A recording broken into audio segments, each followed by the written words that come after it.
다 같이 사도신경하심으로 신앙 고백하시겠습니다.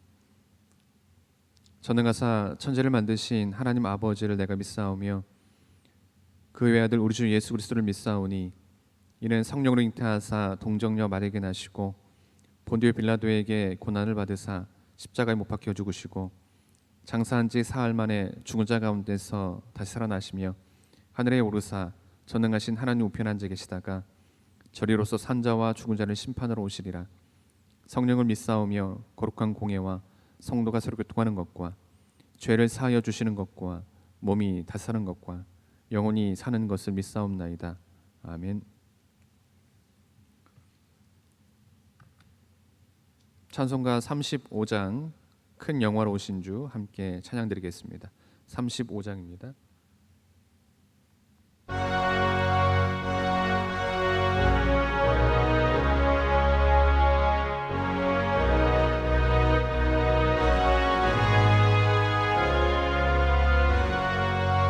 큰 영화로 오신 주 이곳에 오셔서 이 모인 자들로 주 백성 삼으사 그 중에 항상 계시고 그 중에 항상 계시고 큰 영광 나타내소서.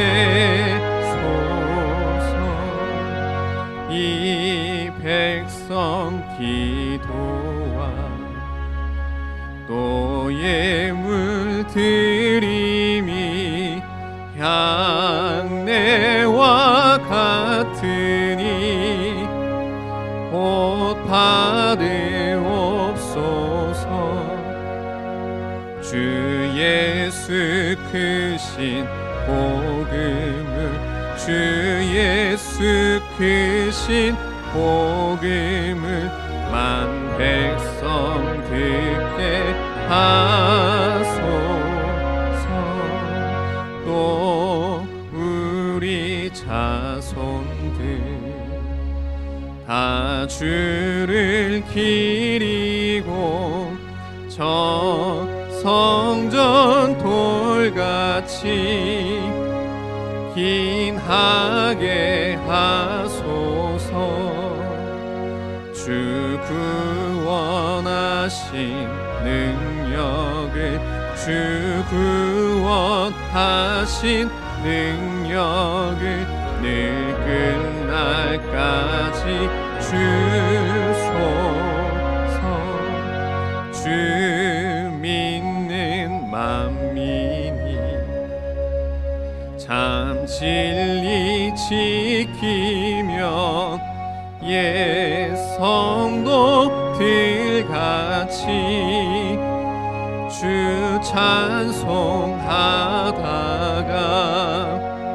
저 천국 보좌 앞에서 저 천국 보좌 앞에서 늘 찬송하게 하소서.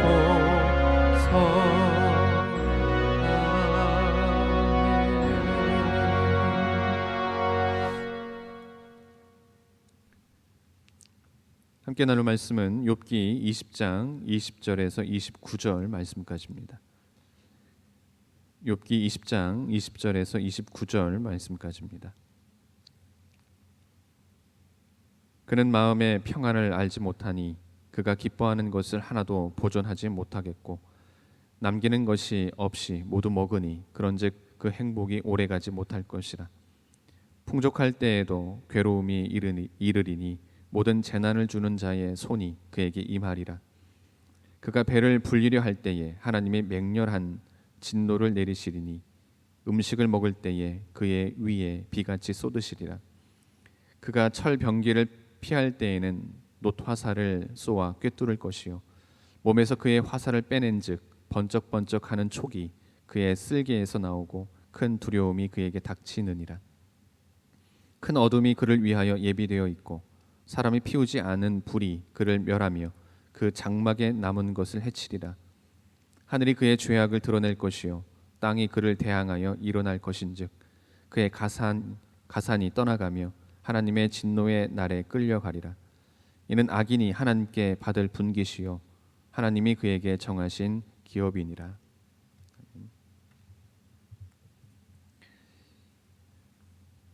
욥이 친구들의 권면을 무시한 채 감히 하늘에 계신 대속자를 소망하고 부활의 신앙을 피력하는 등 새로운 희망을 나타내게 되자 그 말을 듣고 있던 소발은 마음이 초조해진 나머지 더 이상 참을 수가 없어서 두 번째로 입을 열어서 욥을 정죄하며 비난을 하게 됩니다.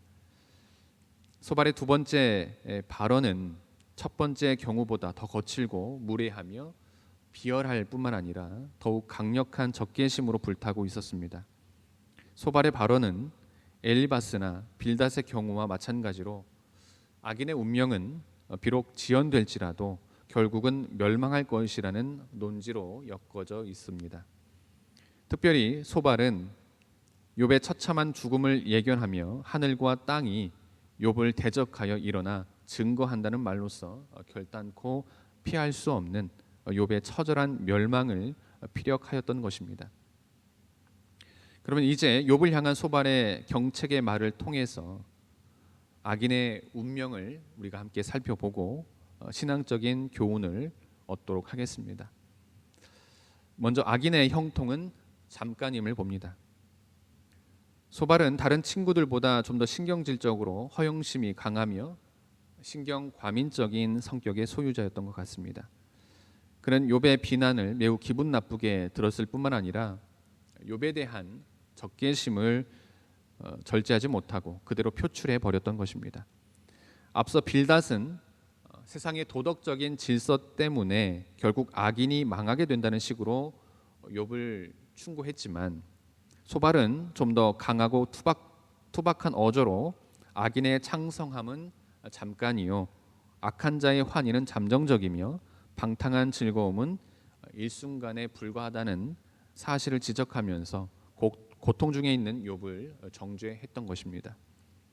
물론 소발의 이 같은 주장은 욥의 고난을 완전하게 이해하지 못했을 뿐만 아니라 무조건 욥을 정죄하고 비방하려는 데서 비롯된 것이었기에 그대로 수용할 만한 것이 못 됩니다.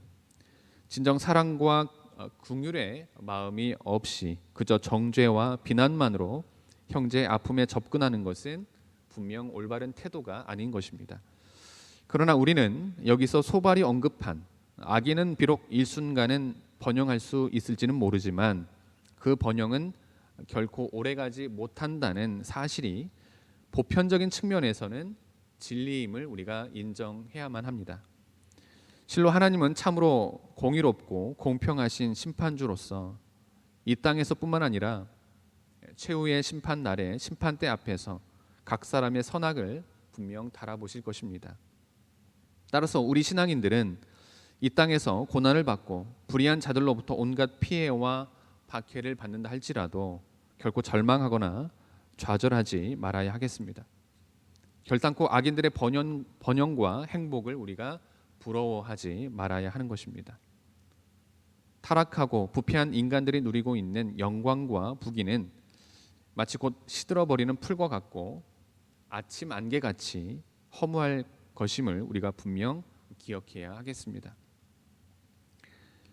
다음으로 악인은 아무에게서도 참된 도움을 얻지 못함을 봅니다.